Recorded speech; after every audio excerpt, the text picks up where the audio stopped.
I tend to, even when I make a meal and a dish, almost always I forget one little aspect of it. And it doesn't usually affect it overall, but I'll be like, oh, I didn't put the pickled shallots on. It's like when you do something so many times, you kind of get into that Yeah. autopilot mode, and then when you're like, oh, I didn't go over my checklist. It's like why the Yeah, and it's like especially with my cooking, it's like such a like feel, fly, by the seat of my pants kind of thing. It's like, which is important to me. It's like that's almost always why. exactly. Yeah, it's like that's why there's a flight checklist before you Yes. Yeah. you And go that's on a why I plane. have a like before more important thing, like a farmer's market checklist. Yeah, How many times I had to forget things before I made a checklist is different. exactly. Um, awesome. Well, we are rocking and rolling.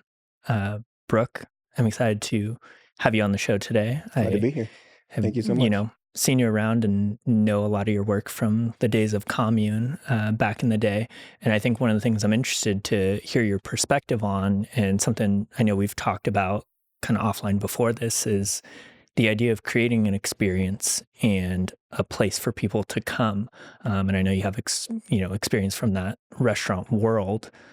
So I guess kind of to kick things off, what is one of the most underrated, overlooked things when it comes to building out a restaurant that you think most people could tend to Overrated, learn? underlooked. Man, I can't say because of my lack of experience there, I can't say the most, but I can speak to my favorite when it was at the beginning when I just got to host. Me being the host was my favorite role. And combined with when people said, well, what do you do there? And it was to be the assistant to everybody. That's my favorite thing to do, is to be that next person, extra set of eyes that can, just dial it that extra little bit. Joe and I used to talk a lot about, the 80-20 rule and just helping each other dial it just that extra little bit. That's amazing. Yeah, it's interesting as someone who's that like owner visionary, the person kind of like creating the whole thing. That's one of the things that is your like value that you can bring to the table, is that Hmm. person that's kind of got that like overarching vision that wants to see this thing grow into, becoming what it is so that it can like truly flourish. Hmm. Yeah, and really letting the kind of giving the experience. And sideline to that too is like also at the beginning was we had so many talented people, from the chef to the cocktail to even all the staff that were so good at their jobs. At some point, it was really just it was such a uh, grateful. It was so great. I felt so grateful to even give them a platform, to be able to do the things that they did. That's awesome. And so kind of transitioning out of that, or I guess actually like winding the clock back a little bit, what was the thing that got you initially interested in the cooking world and becoming a chef? I think it kind of turned probably my early 30s. I turned from photography, that was my creative outlet. I kind of went through several iterations of like early BMX stuff to, I remember selling that. I was like, I'm getting hurt too often, buying my first camera. And then the camera flooded into essentially, and then into food, probably in my early 30s. I had a few other friends, my friend Andy in Cleveland, Jemile, other friend in Cleveland, and then my own family, grandma and mom and father, who was always an excellent cook, completely self-taught. That I feel like just as I don't know, and being curious, you eat every day, it just kind of naturally like led me there. Yeah, that's awesome. Did you end up with any sort of like formal training through that, or was it just kind of a like No, it's just figuring it out, kind of taking the intuitive route to it? yeah, for sure. The having the curiosity for a while there, I was like, oh, I should learn like one new technique, like a month kind of idea. But um, no, ultimately it was just a love for it and the flavors and textures and be able to see that look on somebody's face, which like now we still get to like every weekend somebody new at the farmers market. It's like really awesome. Just like you see somebody's like eyes light up, when Oh they yeah, get that flavor. that I will say that's one of the things back when I was like working in coffee shops, that was the thing that always was the most rewarding about the job is like you get that instant feedback loop Hmm. Hmm. of, you make someone a cup of coffee and they're immediately just like their face lights up, Hmm. or, you give them some of the hummus or a dish and they're just over the moon about it. Especially when it's a little bit unexpected too. Like a couple of our not to like jump too far forward, but a couple Yeah. of our like seeds and honey is a flavor at the of hummus. It's the last one that people ever try. And it is like has like a cult following already because it's so unexpected that people's like their eyes like really bulge out. Like they're just like, what is this? That's So incredible. that kind of thing is cool. Yeah. So I guess kind of to like bring people up to speed on it, what are you doing now? Now that you're kind of out of the restaurant space? 4 years ago, my wife Lauren and I moved out to the farm we're on now, which is called Cura Farm. We started big picture. We started elderberries that would be the future. We're now in year 3 of those, so and it's still a maturing crop. Yeah. We'll get a little bit this year, but really next year and year 5 will probably be like our big years. In the meantime, we've been trying to build out experiences out here. We have a wood-fired sauna that we rent out. We'll hopefully have our Airbnb finished this fall for renting. Um, and on top of that, the dinner club thing kind of popped back out of nowhere. After commune, I was doing some private chefs type stuff, and I called that dinner club, and it just didn't. As we know, finances are tough in the food world, Yeah. and it was very difficult. And I just ultimately it wasn't like where I was headed. It felt like, especially as um, coming out to the farm, being an hour away from Columbus, it just didn't make sense anymore. Yeah. Logistically, it becomes a little bit more Yeah, difficult. And it's yeah. like, you know, there is a certain place to be able to craft and create that like extremely high end experience. But I think a lot of where it kind of runs into a little bit of a brick wall is you also want this to be something that can be open and bring more people into the fold Hmm. of community. And if there's going to be too much of a cost barrier, that creates issues for the people that want to be able to experience it. Yeah, for sure. And so after that kind of fell through, then I ideated the oat milk company, and that was very neat. And I had eventually once same thing though. We were out here, I didn't feel like it really made sense for us anymore. So I handed that off to a group, and they're doing real well with it. That's awesome. And that idea was just local food. We grow oats. I felt like we didn't need to be importing plant-based milk from the coasts. Yeah. So, I mean, that was the idea there. That's pretty awesome. And that's something that I'm a huge proponent of is figuring out not only like regenerative resources that we have locally, but also being able to kind of like diversify our food systems and get it to a place where we're not having to ship stuff in Hmm. from, California or New York or wherever it is, because we have plenty of production ability here in the Midwest. Hmm. Yeah, absolutely. I think that's key to all the products, and what we're trying to do. Even the compound butters we're doing with Dinner Club, um, using Minerva butter. I don't know if you know them. They're in Minerva, just like Northeast Ohio ish, Nice. but cool dairy up there. Delicious butter. That's incredible. So basically all the products that you guys are making right now, are those like something that people just come out by like the farmers market, or are there Hmm. any other places that people are going to be able to get them? We are working with Ryan at Ohio Prime. I don't know what his full picture looks like for the butters. For the hummus, it's such a hyper focused on the like fresh. We make it on Thursday, we package it on Friday as a family, and then we sell it Saturday. I don't think I want to try to push it and have like worry about shelf stable stuff. We get about a week and a half, 2 weeks, but it's usually gone in a couple of days. That's awesome. Yeah. I Even mean, at we get a lot of, not a lot, but a few people that are like, yeah, I wish there was a smaller size because we sell a pound. yeah. It's like, we eat a half a pound for a snack. So it's like, I won't do it. Yeah. The smaller Yeah. size. Yeah. I mean, you just got to keep people coming back for Yeah. more. Yeah. I love that. I kind of was like, how much food do you eat? I'm curious of like how much Yeah. because I can see how much my 12-year-old stepson eats at a time. It's not a problem, the Yeah. sizing. Yeah.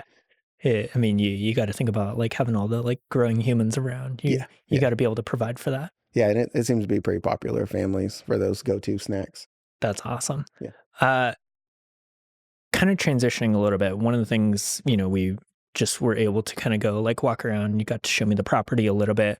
And I love getting to see kind of like what it's like to build out kind of a life out in the country. We see a lot of that online, but I think from a practical standpoint, and I think something that you guys are doing really well out here is trying to be more intentional with what you're doing building out in the country.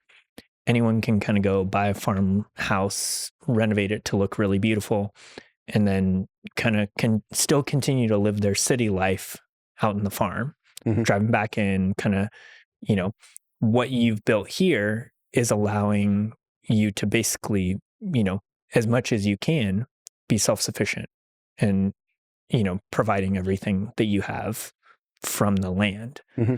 but also trying to like treat and take care of it in a way that makes sense for you and your family. Hmm. Uh, what is kind of some of the inspiration that you have for moving out of the city and being able to build this kind of like little oasis for your guys? Um, I would say it's like, I mean, it goes back so far. Yeah, I mean, so long in my life, though, even as like, commune opened so many doors in the food world. And Yeah. then like, as you start going further up in the food world, you just keep learning and you see a next level. So like, oh, well, maybe we'll have a garden or, be growing your own. I think we had even talked about at the beginning about having like a farm that could provide potentially, which those are very neat. It'd be very difficult to, as you know, to provide that kind of service even to your own restaurant. It would Oh, be yeah. like nearly impossible unless like some pretty intense industrial methods were used to keep things stable. Yeah. Um, the inspiration though, I mean, really it was like I wrote when when we started looking for houses, I wrote a small list and one of the lists was to watch the light in a meadow every day change for the next 10 years. So I honestly I'd say that's like my one of my highest motivations. That's huge. And that's like, I mean, that's such a basic human need and Hmm. thing that like if you look back at history, like that's something we all experienced on a regular basis. Hmm. And it's only as, modern society and industrial revolution and all of this modern life has kind of like co-opted and taken us away from that. Hmm. And it's really fascinating to me when I look at, a lot of my friends that will want to go camping or go spend time out in nature. And it's this idea that we need to like compartmentalize life into work, life, and then Play. vacation time Yeah, and yeah, play. yeah. When it's like, okay, what would it look like if we actually made our life something that fulfilled a lot more than just a paycheck? Oh yeah, truly. I mean, the only like I just don't ever want to leave the farm. I Yeah. love it here so much. I don't I used to travel a bit. I really hardly have a bug to it all anymore. It's like if I have time down from a little bit the few stressors I have in my life, it's really just to like hang out here and like, feed the animals and stay put. Exactly. How many animals do you guys have? We have Lilac, our milk cow. Her second calf is Roy. So Nice. he just turned 1. Um, we've got 17 laying hens also, and then a couple barn cats and a couple dogs that are Nice. probably looking at us very jealously right now through a glass window. Yeah. Oh yeah. They're having a good life. Yeah. Uh that's awesome. We did pigs. They couldn't figure out how to breed, which I didn't know was a thing, but Interesting. Okay. it's a thing. And so they ended up in the freezer. Yeah. They ended up being very tasty. Yes. And I did truly love them. We, even when we took them to the butcher, I cried all the way home. Like Yeah. we all did. It was super intense. Yeah. But that also was the motivation for bringing meat proteins back into my life was to own that violence. I deeply believe in that. And Yeah. it's important to me. Yeah. Even though like we did have to essentially hand that off, it was still a big moment for the family. Like Yeah. we were all there. Uh, If, like me, you hate ad breaks and podcasts, well, we're going to keep this one straight and to the point. If you need any production help, feel free to hit me up at brandongoodyear.com. Let's get back into the episode. it wasn't like it wasn't it was the transportation there, there didn't need to be that. I'm sure like a lot of people in the food world talk about that. Like it's not pretty to get them somewhere, to take them, stress them out in that way, to get them Yeah. from here to there. I wouldn't do that again. Yeah. I would try to do it all myself here. Yeah.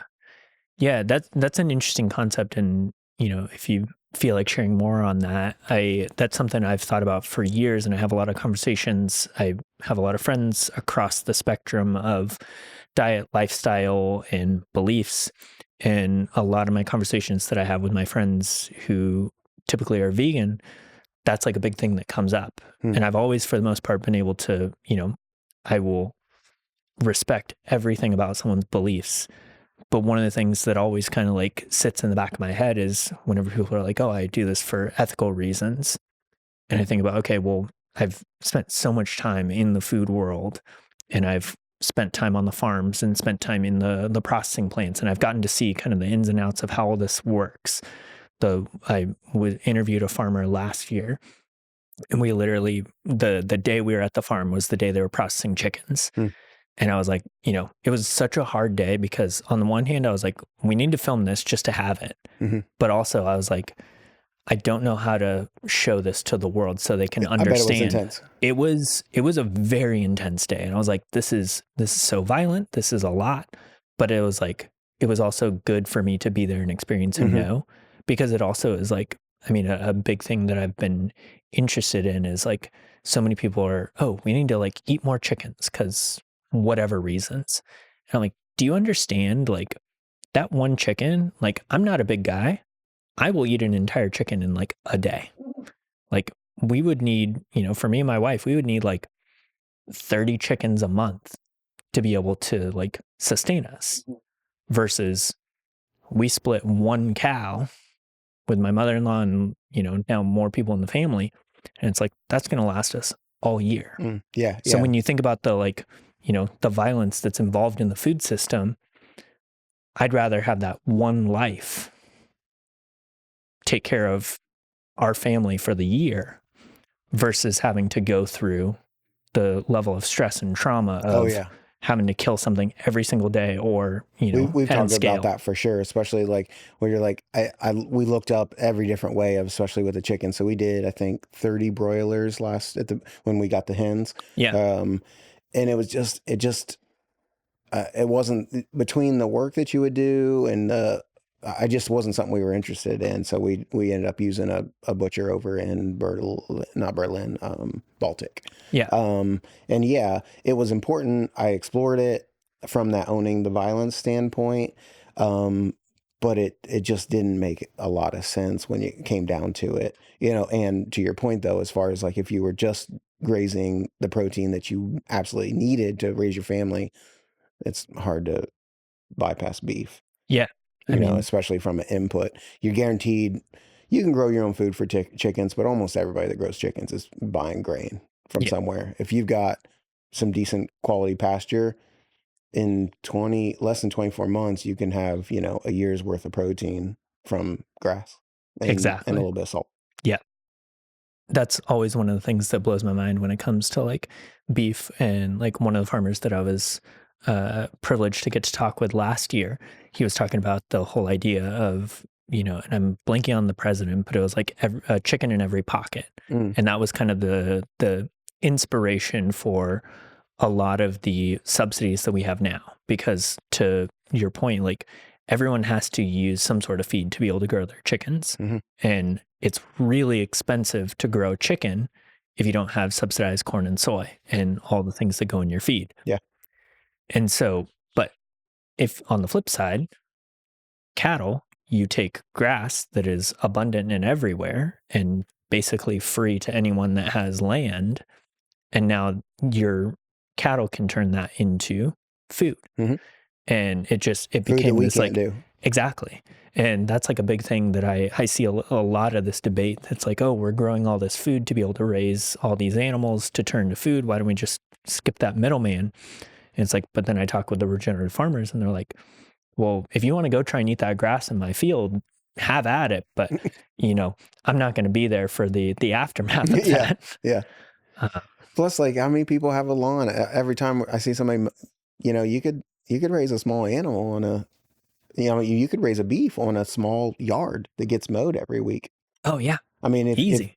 how much fossil fuel and energy goes into the America's favorite recreation sport of lawn mowing, Yeah, recreational mowing. I heard someone say, and I really liked it as a phrase, recreational mowing. that is so true. It's funny. We get in our neighborhood, I get kids coming around all the time that are, they, want to mow the yard for, a little bit of money here and there. And I just like, I hate to turn them away, but I'm Hmm. like, this is my like enjoyment. I get to like spend time. I'm outside, get to like, tend to my yard. Hmm. But No, it's dude, enjoyable, and I think it's because I thought about it quite a bit. It's because you're hyper focused. You're really living in the now with an awareness, and I think that's why people like to hunt, even though so much of it's not necessarily like how people hunted like 300 years ago, but yeah, you're living so present. Even if you're just sitting in the woods, every little movement, like, and I think it's the same thing with mowing. It's just like you're so attuned to it, to the moment. And I do think that's why people value it so much and love doing it, and great sense of accomplishment. it's so true. I mean, I work in the digital era and like, finishing a project, you get one sense of accomplishment. It doesn't even hold a candle to the sense of accomplishment I have finishing mowing my yard. Yeah. You sweep everything up, you edge the lines. Like, oh, that's the most rewarding thing I think I ever do during the week. In a previous life, I was a painter, and I still do once in a while house paint. Yep. And we always talked we had a crew in the aughts, and we talked about a great sense of accomplishment for with the painting in the construction world. There's obviously other trades, but very few get to be there for the very finish. Yeah. Usually, like, we're even there back, like, with the homeowner doing some touch ups and stuff. Yeah. So again, great sense of accomplishment. That's amazing. Yeah. Anything that kind of gives you that like reward, I think is crucially important to be integrating into your life because I think so much of what we're doing nowadays, whether it's, working an office job or even if you're in like the service industry, if you're in one of those like middle jobs that like you're not getting to see the final delivery. Mm-hmm. I think of like, I've never worked in a restaurant, but I think of it as like, the line chef, like or the line cook. You're doing a lot of prep, you're doing a lot of things, but you don't get the satisfaction of, oh, this is my work that I created start to finish. Mm. And you don't get the satisfaction of like delivering it to the person coming in to enjoy the meal. Mm-hmm. And so you kind of do a lot of that busy work without any of the like reward systems that really help with it. Yeah, and I do wonder if the little bit, the year and a half or so that we're there, back of house people do tend to be a little bit introverted. So I think they like kind of actually prefer, Mm, that element. At least in my little bit of experience, that seemed to be like the thing. yeah. And They almost like prefer the to be in the shadow with their work. With ideally, they're taking just as much pride as that food delivery person that, gets to like see everybody's eyes light up. exactly. Yeah. I worked at Fox and Snow for Yeah, about I a little remember. over a year. And that was similar thing. We had, the baristas up front that were doing a lot of the service work and, kind of schmoozing up the customers and getting to see a lot of those reactions. And then all the people that worked in the kitchen, they just kind of got to heads down, like Hmm. do their craft. And, thankfully we had a bunch of really big windows so they could still see some of that reaction when people got a cinnamon roll or Yeah, the something like cinnamon that. rolls. Yeah, those were the days. Yeah, for sure. What years did you work there? So I was there end of 2015 to like end of 2016 going into 2017. Yeah, because I remember we'd just pop in. Joe lived down the street there. We would pop Yeah. in and see you quite often. I remember. Yeah, that was a fun time. I think like I'm I've been fascinated from the world of like service industry from honestly my experience there, because I think it was like towards the end of 2015 going to 2016, we had a, all staff meeting, and Jeff, you know, gave everyone the recommendation of the book, Setting the Table by Danny Myers. Mm-hmm. I immediately was like, okay, great. So I read the book and I was like, oh, it unlocked the understanding and the why behind everything that we did there. Mm-hmm. And it just, everything started to like click and make way more sense that, okay, we're trying to create an experience. And I think like that's something I've been fascinated with. And my wife and I, we went down to Commune a number of times, and every single experience we had there was phenomenal. And I think like that like emphasis on creating an experience for people is something that I wish like more businesses kind of like put the details into. Mm-hmm. Like, it's in my best interest to convince people to spend more money on social media and doing all the fun advertising things. But the reality is 99% of the clients that come to me, I end up saying, hey, like, here's all these experience things on your back end you need to fix, because I can make all the flashy stuff in the world for you. But if you don't fix this experience thing that people are going to have to utilize or enjoy, none of this attention is going to work for Mm-hmm. you. I used to say, it seemed like service, like kind of pillars, service, atmosphere, and obviously the food. And, you can kind of have a week one of those because you can kill it with a really, really strong one of those, but they still have to be halfway decent. But the places you truly, truly love and are going to keep going back for, they're going to have all three. Yeah, 100%. And I'd say that, I don't know, at least in probably even the Midwest, it's tough to get that atmosphere that I think a lot of people want. Yeah. I've left restaurants because they're too bright. It's like, wait, too bright? Yeah, too much light. Oh. I'm not interested. Like at night, especially, like just like lit up by blue LEDs. Like, oh yeah, yeah. If you're going somewhere for like a nice evening out, like you want to feel like restful and chill. Yeah. That's crazy. It is crazy. So I think kind of like tying back into a previous question, like, what do you think are some of those like touch points that really like set apart a truly exquisite experience from a like mediocre experience?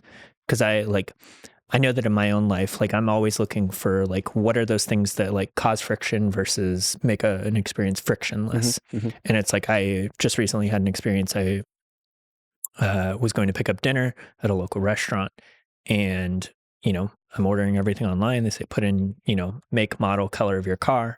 I'm like, okay, great. I've done this a number of times. And I pull into the parking lot, and they have like the area where you're supposed to pull up for curbside pickup. And there's a parking spot literally like right next to where that is. And I just assume they have probably like a camera or something that they're watching to see when people pull up. And I've pulled into that spot before, and they've brought my food out, no questions asked. And this one time in particular, I pulled into the parking spot. I sat there for like 15 minutes, and I like pulled out, backed into the spot where I was supposed to go. And they brought the food out like 2 minutes later. Now I've been trained. And so I pull into the spot, and they'll bring my food out sometimes 3, 4, 5 minutes early because it's usually ready. But in my mind, I'm like, there needs to be like, I am always of the opinion, there needs to be a variance in service to accommodate a customer that's not quite going to follow your rules. And if you're super rigid on those rules, that creates a little bit more of a friction-filled experience that might be the reason why they don't come back. Oh yeah, and that's going to be, I think earlier we talked about, you use the term gatekeepers. Yeah. That's a gatekeeper mentality. It's like, and it's just not, you'll recognize it real quickly in almost any industry when there's a lot of mine. Like if you go to a store and you're asking for something and they use that kind of intensity with it, it sounds intense to me, even as a customer. You obviously want a worker to take things personally, but I don't know, that kind of, I feel like those people tend to be gatekeepers where they don't want those lines crossed. They're not looking to work outside of the boundary just a little bit, even of like, oh, you know what? To have the worker that's like, oh, you know what? That car's been sitting there for, I don't know, even after like 4 or 5 minutes and they haven't gotten out of their car. You'd want them to have the awareness to be like, I'm just going to check. Yeah. You know what I mean? And but that's going to take a little bit of training. You know what I mean? You're gonna Not many people are going to have that stuff naturally. Yeah. The ability to like that service stuff. And that, I mean, but that's also directly tied. I mean, back to even the beginning of the question too, is that it's the awareness. It's awareness and intention. You know, like you'll go into a place that you love, and I guarantee that there is intention on every single element, you know, not just those 3 pillars that I mentioned, but lots of elements that you like, you don't even see. And you can just tell the difference. And you'll get a place that has like great food, but you know, the atmosphere, you're like, you put up with it because it's like, because you got a great bite. Yeah. And there's a lot of, we know those places. Yeah. So it's intention. It's intention and having, you know, that ability, the awareness. Yeah. 100%. And I kind of, to like piggyback on that, is like, I always think of that as empowering your employees to be able to like go that extra mile, because like it was not specifically in the service industry side of it, but it was something Tim Ferriss talked about a million years ago, was this idea that when he was building out his business, he would always give every single employee the ability to make a decision up to $1,000 in purchasing. Mm-hmm. Because he's like, at a certain point, if you're coming to me for every single little thing, then, you know, what are we doing? Like this isn't helping me, you know, be more efficient with my time. It's actually costing me more time because now I have to make all these little decisions. Mm-hmm. And I think similarly with like a service industry, you need to be able to empower people to, you know, go the extra mile. A number of the coffee shops I worked at, it was kind of that like unspoken rule, but it's like, you're allowed to give people as much free coffee as you want. Just use your better judgment on Mm-hmm. it. You know, obviously, don't give every single person that comes in the cafe a free cup of coffee. But if something goes wrong, comp someone on their drink. Mm-hmm. Make it right by them, because at the end of the day, that $4, or, you know, probably like more like $2.50 or something in cost, is going to be way more worth it. Oh yeah. For them to like for a lifetime feel like they, you know, were taken care of. Yeah, for sure. There's a place I learned from getting oats for oat, and their Amish place. So it's cash or check. Mm-hmm. And we weren't here yet. I was driving up from Columbus, and I just loved the drive so much, but I got out here and I didn't have a check and I didn't have cash. And I mean, you're way out. And she was just like, oh, just leave an IOU. I was just like, that kind of flexibility, just like forever, a forever customer. They just earned for doing nothing. Yeah. Literally nothing. I mean, I guess a little bit of trust. Yeah. But like, they just earned a customer for forever. Yeah. That's such an easy thing to be able to do. And it's like, they're like, oh, leave a note. Yeah. That's crazy. That's so unheard of. I feel like that's also like indicative of, you know, once you get out into more this like rural community side of things, like there is that like inherent like level of trust, mm-hmm. which I think we could use a lot more in like modern life and communities. Yeah, for sure. There's so many of the shops and whatnot that we go to. I mean, corporate America, they don't have the, you know, they're just like, their people certainly are going to be empowered to make that kind of decision, to be like, oh, it's okay. Like, you know, to go do this thing. Like, we'll get you later, you know? Yeah. I mean, there's still another place that I was like, oh, I'm a little low on cash. They're like, oh, it's okay. Take your order. I know you'll come back next week. Yeah. That's incredible. It's cool. I think it's also like, it's kind of cool to see that there are people in that like world that understand like the realities of how businesses work in that way. Because I think like that's something that I learned from my friends a few weeks ago, is like, you know, when you're starting up a restaurant, the only thing that you're supposed to be providing for people is a consistent experience. But the products that you're trying to buy to make your meals are the most inconsistent ingredients on planet Earth. And it's like, unless you're able to have control over the entire supply chain top to bottom to know exactly how to make it consistent, you're kind of going to be stuck.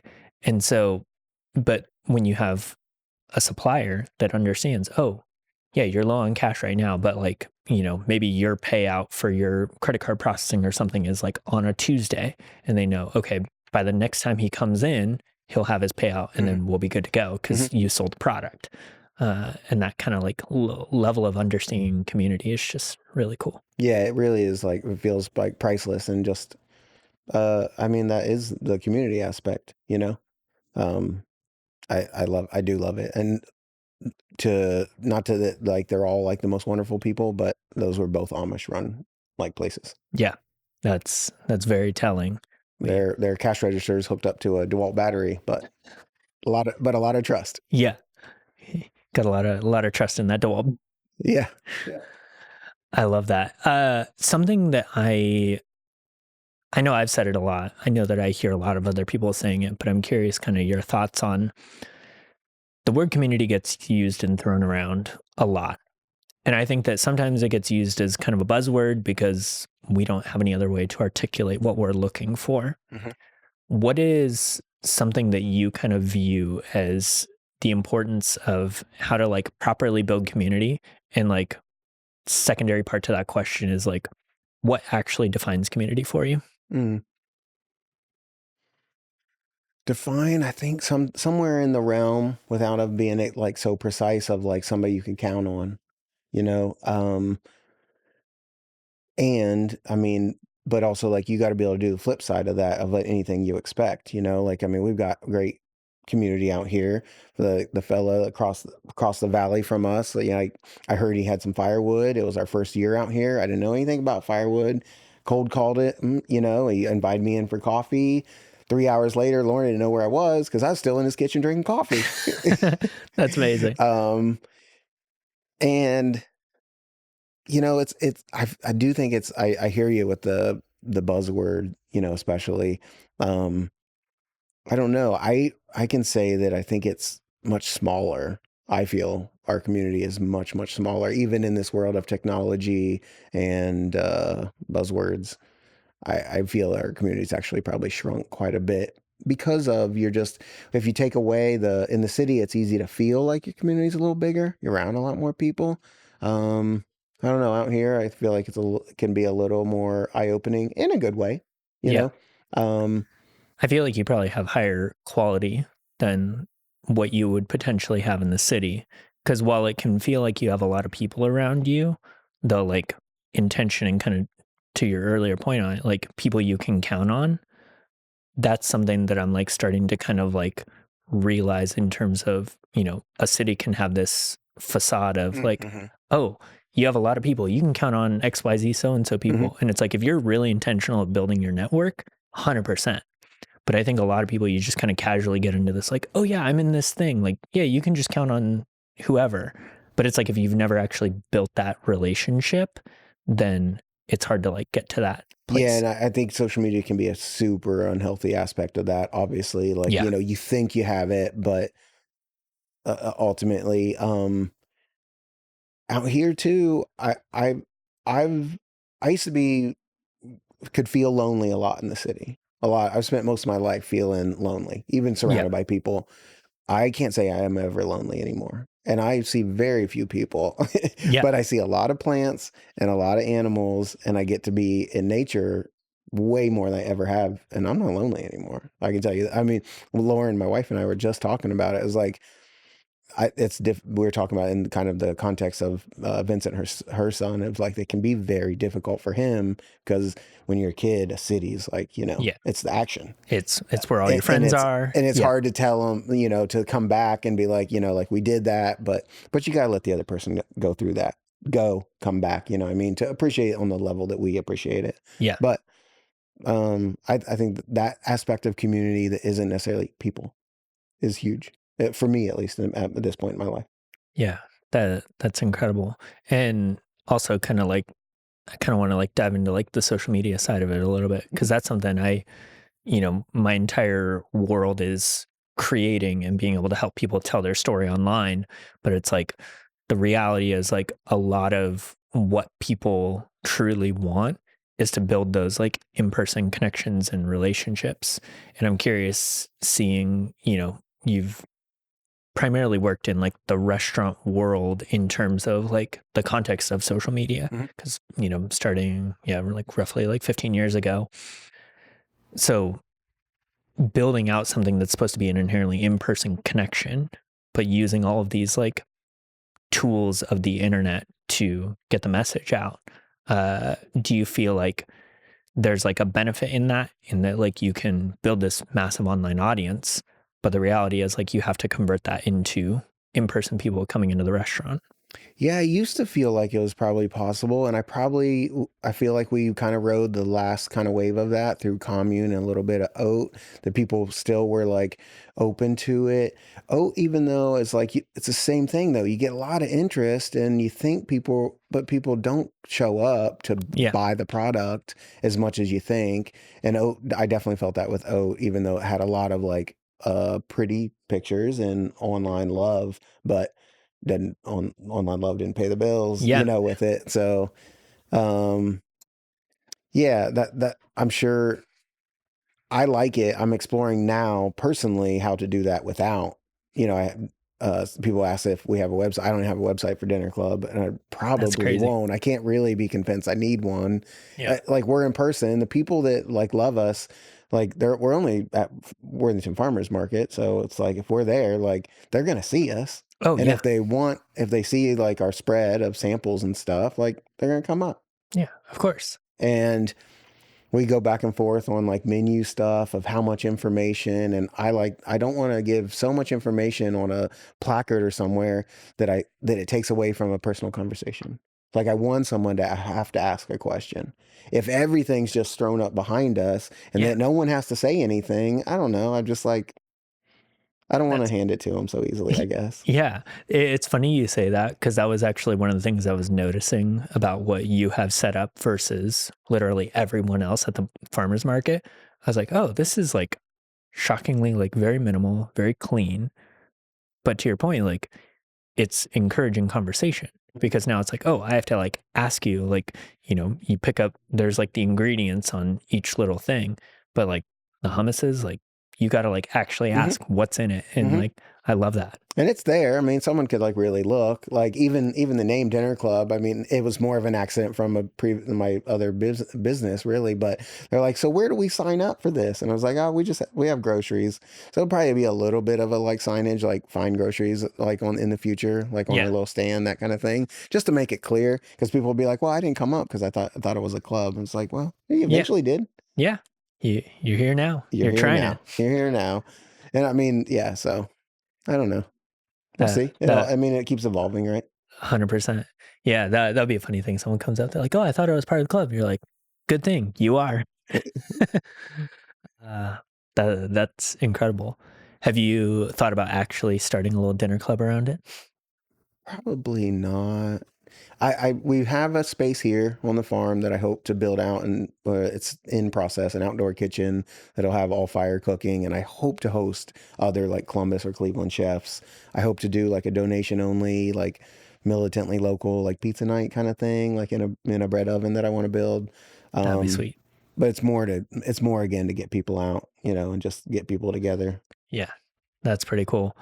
What are something that we kind of like touched on a little bit on our walk, but what are some of kind of the, I guess, ideological, philosophical changes in the way that you see cooking? Commune being a vegetarian/vegan Mm, restaurant when you mhm. started, to now it's like you're raising pigs and cows and kind of reintroducing a lot of that back into your life. Yeah, I think I was exploring some of the ideas about around violence in my Yeah. life, my personal life. Um, and also consciousness. A lot of that stuff. And as we've gone through, it's pretty clear that plants react to pain and to fire and to all the things that we instinctually don't like to do to an animal. They just react differently. I think in the future that we're going to understand it a little bit more. It's still pretty, easy to say that a plant doesn't feel anything. Yeah. Um, but I don't personally feel that way anymore. I feel it's a bit linear of a thought process. And also, when it just comes down to it, life there has to be death. There just has to be. Yeah. And whether it's a plant that was conscious or not, whether it's an animal that's conscious or not, I think the thing that's missing from all of it is ritual and intention and spirituality, truly, at this point. Yeah. It's not, I would never stand up for like the meat industry on an industrial scale, but it's, on a personal level. I heard, I think it's the Farmstead Meatsmith fella, very interesting. And him, listening to him talking about owning the personal violence was what kind of turned me. And seeing a couple other, like, we're real close to Sweetgrass Yeah. Dairy. You see those animals, they're not unhappy. Oh, Like, yeah. and I think that people should probably get out in the city more and see farms. Not all farms, but a farm like theirs is like great. You go there, and I mean they do great stuff. That's where we started with raw dairy. And eventually we were 100%. like, oh, maybe we'll get a cow. Yeah. We got all this grass. Let's get a cow. That's awesome. So yeah, coming around to it again, not standing up for the industrial meat complex by any means, but I just think it's more nuanced.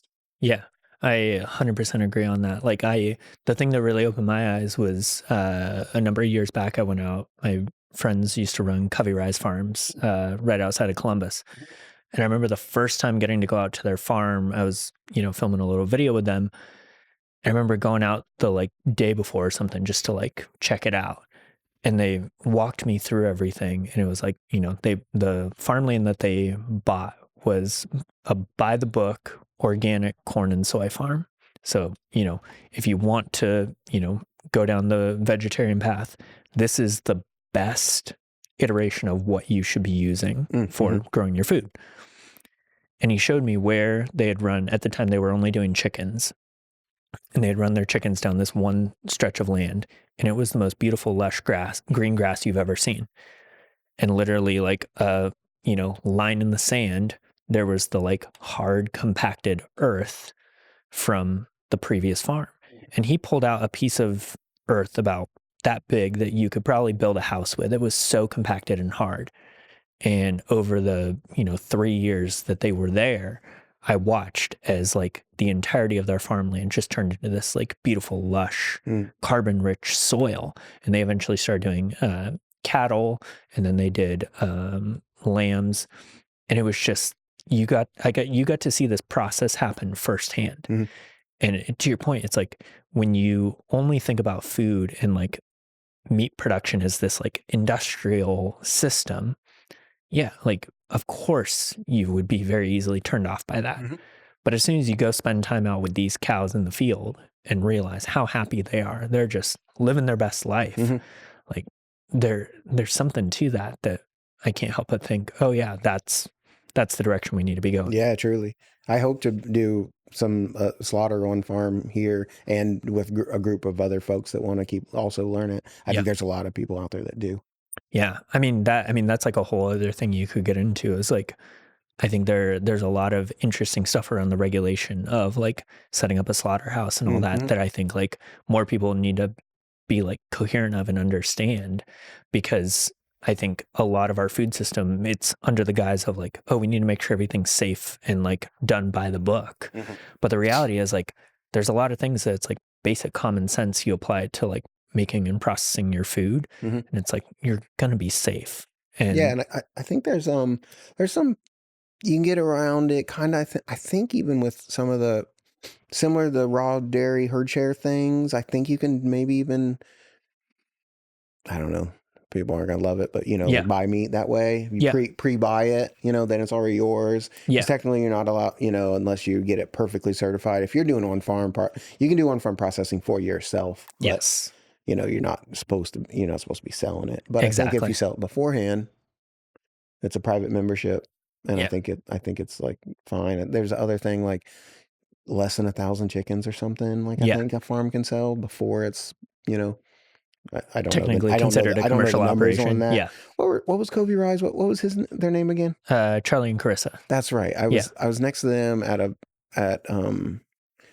Kilbourne, and they were super nice. Yeah, super friendly. Yeah. Yeah, I mean, and it's like everyone in this like farming space, like that's one of the things that I see is like you get like the most genuine people. And I think like because everyone, if you understand much about like the food world and the food system, like the actual people like producing the food at the bottom, like there's no money in that. And Mm-hmm. like it all comes from, figuring out how to like maximize profits through like a restaurant or processing into some hyper palatable processed Mm-hmm. food. And so Maybe some niche thing. exactly, some niche thing that's like, you or like a hummus, like, Mm-hmm. to actually make chickpeas is, you're going to make a few bucks here and there. Mm-hmm. But if you like figure out how to make like a good hummus, people are going to buy that like there's no tomorrow, Mm-hmm. because it's like all the work, all the hard work is done for them. And kind of the way that I always like to say that for people is like, if you're like, look at the infrastructure around the food that you're buying. And so, if you go to a grocery store, like you're not paying for the actual ingredients, you're paying for the semi trucks, you're paying for the Mm-hmm. refrigeration, you're paying for the rent on the building. And so the more you can get back to going to buy directly from your farmer, the better off it's going to be for them, because they Mm-hmm. can actually like start to make a good living. And the better off it's going to be for you, because you're going to actually be getting higher quality food. Mm-hmm. And I think there, even with some of the ideals around Dinner Club, where groceries that you don't have to add preservatives to, and you could probably do more. I don't have enough time to, Yeah. anything. I mean, there's so much that could be made. Anything that's on the inside of the grocery store that has preservatives in it. I don't know, like why couldn't you get it to a farmer's market? Yeah. Like I said, I don't have the time or the energy for it to go that level. And Yeah. for now, at least, it's a little cost prohibitive. We've played with the idea of pre-selling type stuff, like almost like a list. I think that could be interesting. I don't know. We're gonna see how the compound butters go and play it. Yeah. This is our first year of the outdoor market, which everyone says is supposed to be bonkers. So That's amazing. let's just do one get through a year and Yeah. go from there. We'll do a follow-up episode in a year, and you're going to be like, okay, so this year was Sweet. insane. I hope We're so. I gonna, hope so. yeah. Yeah. I mean, I had some of the butter at the last market, and it was Which one did you get? I think I got the Dinner Club butter. Green? Yeah. Yeah. Green. The house butter. It Yeah. was phenomenal. So good. Thanks. Yeah, I used that on a shoot this past Monday. Oh, sweet. I was doing actually a little feature on Sweetgrass Dairy has a grass-fed, grass-finished ribeye right now. Oh, And that on top? yeah, Oh, dude, bonkers. it was Nuts. insane. I'll have to show Yeah. you some of the photos from the shoot. Oh, It was sweet. great. Oh, that's awesome. But yeah, and I love that concept. Like, I mean, one of the things that I feel like we're so obsessed with, like, oh, just like buy and, buy things just in time. Mm-hmm. But the reality is, like, the entire system behind all of that is like all the preservative and all the things, because, the people actually producing the food understand, like, you have to harvest it at the right time, but then to get it to the consumer, it has to sit on a shelf forever. But the reality is, I think, kind of where you're going with this, and correct me if I'm wrong, you can actually create all of these like grocery items and make them in a more like just in time fashion, Mhm. so that, you're going to the grocery store several times a week, because we try and plan as much as possible, but I'm And still going to the grocery store 3 or 4 times because I'm like, oh, this is what I want for dinner tonight. It's like, And okay, because you great. can. Yeah. And because you can. Because you can. Exactly. If you couldn't, I bet we'd all plan a little bit better. I 100% agree. I think about that a lot. Like, that's, if there was a way that I could like be 100% incentivized to plan at the beginning of the month and then not have to continually go to the grocery store, one, I would save so much time wasted. I live in the city, but it's still 15 minutes out, go to the grocery store, do all my shopping. By the time you add that up over the course of the week, I probably spent 10 hours just going to the grocery store. So I wonder if it could be, I say I wonder because I don't know the exact nuances of it, but I do think it is tied to probably our spiritual life, because it's ultimately where all those conveniences that we have, but I have them, we're all addicted to the culture. But I think that if we had a spiritual life that deeply resonated with us, we wouldn't cross those lines. I believe that. I don't know how else we get through this next phase of human evolution and culture without I think I really believe it is the next step. Is like we need some level of like where we don't cross the line in the sand, not for like our kids' happiness, not for convenience. Like what makes us stop all those extra bits besides like, our spiritual life. I don't know Yeah. that anything else would. I There, mean, there'd be some, if you had some really serious financial ramifications, it would. yeah. Um, yeah, I don't know. That's kind of interesting. What do you feel like helps kind of create those kind of like hard lines in the sand for you? I don't know because the system's so intertwined and the web's so deep right now. It's very difficult to remove yourself from it. We're trying Yeah. slowly. You got to have patience with it. Otherwise, like, I mean, but I don't know. Like, if you just even think about it, I mean, think about, say, like one thing Laura and I were just talking about too, is like something like trash. Like, we all send our trash off to be put in a hole somewhere else. If you had to put it in your own yard, you might change your lifestyle a little bit. Oh yeah. On top of that, I don't know many people that no matter what, almost everyone would agree, like all this trash is probably a bad idea. But I don't know anyone that has a line in the sand that says, I'm not going to do it anymore. They're probably out there, but they're Yeah. probably out there and we don't know about them because they're not on the internet and, Exactly. they're Yeah. living a wonderful life in the woods, but it's obviously that's very difficult for like large scale. Yeah. But again, it's like, I don't know what is the importance that puts that line in the sand. I don't know. I'm working on it. I'm slowly, my line's moving, but it's difficult. Yeah, I think about that a lot. I have a number of friends that were interested in the whole, eco green movement, sustainable, reusable, all the things. And I always laughed. There were two things that I always noticed. One, every single one of them had the exact same storefront, different branding, same concept, and it was all reusable things, but they were all made in China, imported. And, Mm-hmm. if carbon footprint was your thing, like shipping this stuff over is not the way to do it. Mm-hmm. The second part of it that always cracked me up is they're all people that exclusively live in extremely trendy parts of the city. Mm-hmm. And I'm like, if you actually believed what you're trying to say and like, oh, I don't have I don't waste, I don't have trash. You should be living on a farm in the middle of nowhere with your 10 mason jars or 100 mason jars Mm-hmm. maybe that you're canning stuff with. And like, to your point, if you have to throw your trash on your property, you're not going to be creating as much trash. You wouldn't think so. I mean, at least for, especially not on the scale that we do now. Yeah. It's tough to believe that everyone had a pit and just like, I mean, unfortunately, I think there's a lot of folks out here that still burn their trash, like no Oh, matter what. I guarantee it. definitely. Yeah. It's like even the fire marshal was like, "Oh, just burn stuff at night. Then people can't see the color of the smoke." I'm like, Still doesn't feel right. Like, what are we doesn't doing? feel great. Yeah. It's funny. I think about that a lot actually, because like we get our cow butchered every year and it is all in vacuum sealed plastic. And I'm just like, there's got to be a better way to do this than like Tough. every time I'm trying to go. Tough with the freezer stuff. I mean, because we talk about the freezer stuff a lot. I mean, you used to be able to smoke stuff. Yeah. That would be one method. But with the freezer, like, you're not going to get too long in butcher paper. You're not going to have the longevity that we get out of the plastic. Yeah.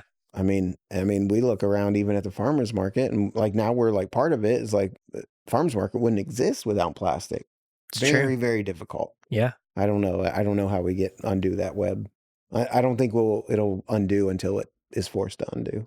Yeah. I mean, like I think about that in terms of like cost wise for us, it makes more sense to get a cow butchered at the beginning of the year Oh yeah. than trying to like just buy it by the pound. Oh yeah. And you get that volume discount.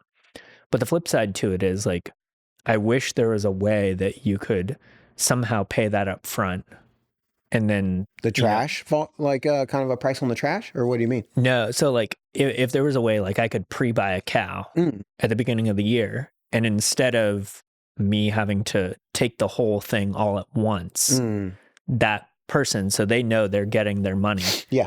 And then so I get the volume discount because I'm pre-buying it up front. But then I could go out and it's like every week you go out to the farm stand and you could get like whatever that week's worth of stuff in like butcher paper and then take that home and then But they'd still have to have it themselves. Or you mean like you're more like kind of like different animal over it could be a time. different animal over time. Okay. And it's like, That's cool. you figure out like, okay, here's all the different cuts. So it's like, okay, what do you want this week? Okay. Can I get, 2 ribeyes? Ohio's pretty tough one. I don't know that it'd be difficult. Someone for sure smarter than me with that stuff would figure it out. That's cool. Yeah. That's a neat idea. I feel like something like that could be cool because it's like we're all getting to this place where it's like people are starting to kind of wake up and be a little more aware of like, oh, everything I have is in plastic or whatever it is they're trying to get out of their life. And it's like, okay, but the reason it's there is because it's solving a problem. I went down the rabbit hole. We tried everything under the sun to stop using paper towels. And eventually I just had to like give it up and go, they're too practical. But on the flip side, it's like, okay, I could actually solve this and just have a bunch of tea towels and, over time, as they start to get too dirty to reuse, be able to, move them on in life. But at the same time, a paper towel is really practical. And I think right now at this point, we're, we don't use enough to where I feel like we're super impacting. To use paper towels or to not use paper towels? I think that like, as long as you're not going like too overboard with it, I think it's like still okay to use paper towels. But to your point, like we can eventually get to a place where it's like, we're not having to deal with that kind of trash if we're being a little more responsible with what we're creating. Yeah. And using. I mean, and I'd say there's a good chance that we'll have to in the future anyway. I mean, exactly. Inevitably we will have resource shortages. Yeah. Eventually. Yeah. Whether in our lifetime or not.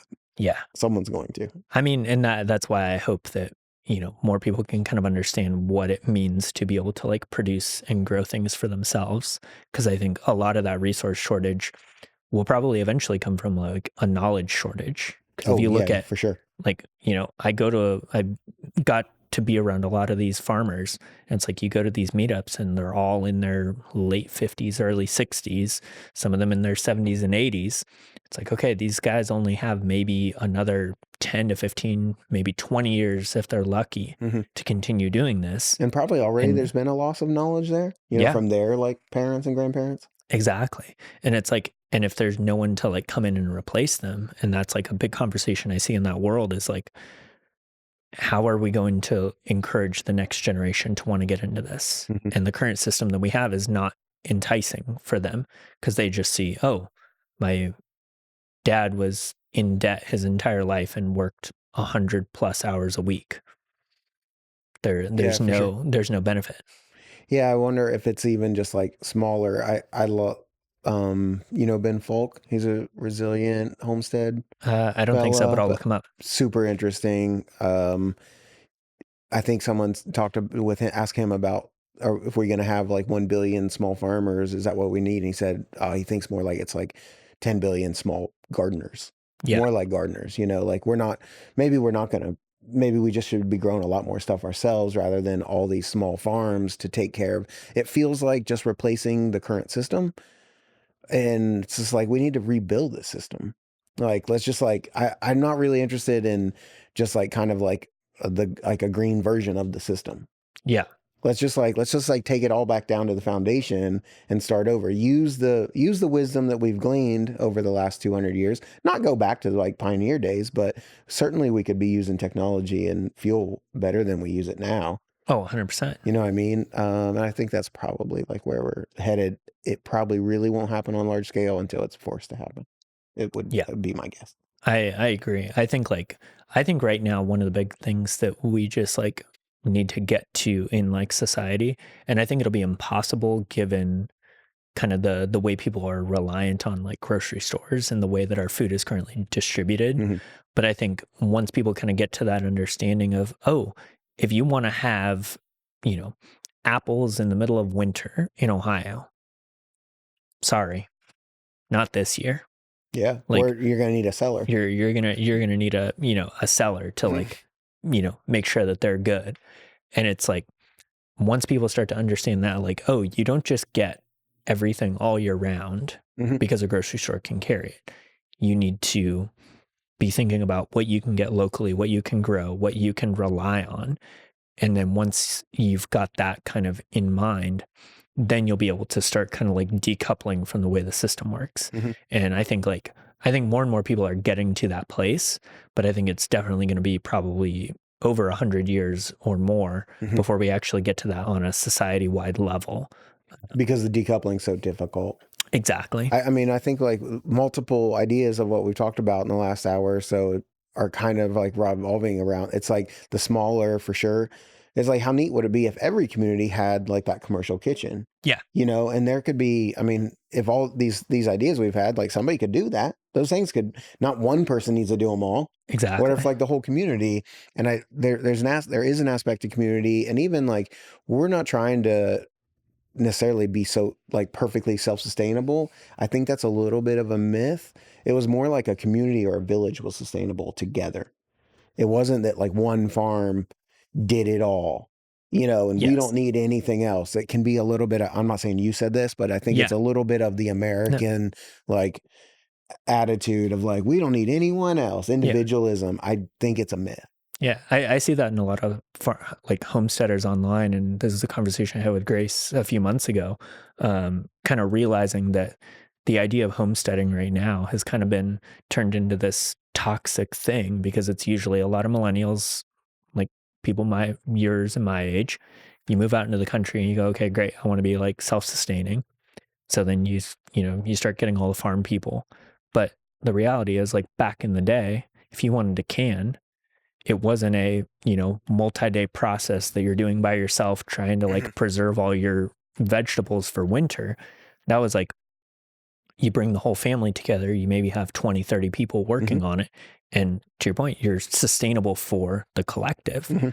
And I think a lot of people are losing sight of that with the modern homestead movement because it's like, okay, we're just trying to escape the city, but then it's like you immediately lose what little connections you had in the city, and then you're trying to like rebuild that out in the country. And I think, if you're going to do it, it has to be in this way of bringing not necessarily people along with you, but like building those strong connections out there to be able to like And sustain it. tied to the other thing we talked about earlier is the having the openness in your life to you be willing to stop by somebody's house. Like people hardly answer their phone anymore if they don't know who it is, let alone stop by somebody's house. Yeah. Luckily, like we can still do that out here. Yeah, I don't know, it's so difficult because it's tied also to the decoupling thing. Like you Yeah. come out but you think your community is a social life or online, but then, and it is tough to find folks even in the country that, because how does anyone find anyone anymore? Like, even like clubs and, churches can be difficult, places even to find like-minded individuals that are, say you're progressive on one level, but you're conservative on another level. And, the color divide is Yeah. tough. I mean, organic still, almost a word you get a fight over. My neighbors didn't like it. I told them we were starting an organic elderberry farm and they were mad, That's crazy. like Yeah. mad. You'd think I insulted their grandpa. I mean, it was insane. Like they Yeah. took offense to it. That's insane. Yeah. And that you get into those like ideological divides, and it's like, that's, things. I mean, I saw that over the past 2 years, just in the line of work I was doing. Oh, I It's bet. like Yeah. I had a unique opportunity to be able to see so many conversations across so many of these topics.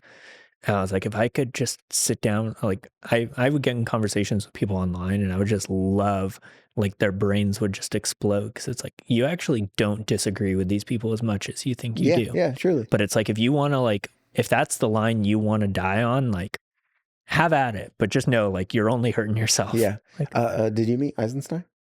who? Charles Eisenstein? No. He was a little bit on, I think RFK's campaign for a minute. Yeah. Author, you know him at all? His stuff's No. really interesting. Sacred Economics. I'm trying to think. I Is honestly, is I probably one of my did. favorite Yeah. authors. That's amazing. Yeah. Yeah. I was just curious. Great stuff. Awesome. Well, I mean, I honestly feel like we've covered Sweet. quite a wide range of topics Yeah. today. So Perfect. The storm's getting ready to start. there you go. And Fran is starting to complain. Yes.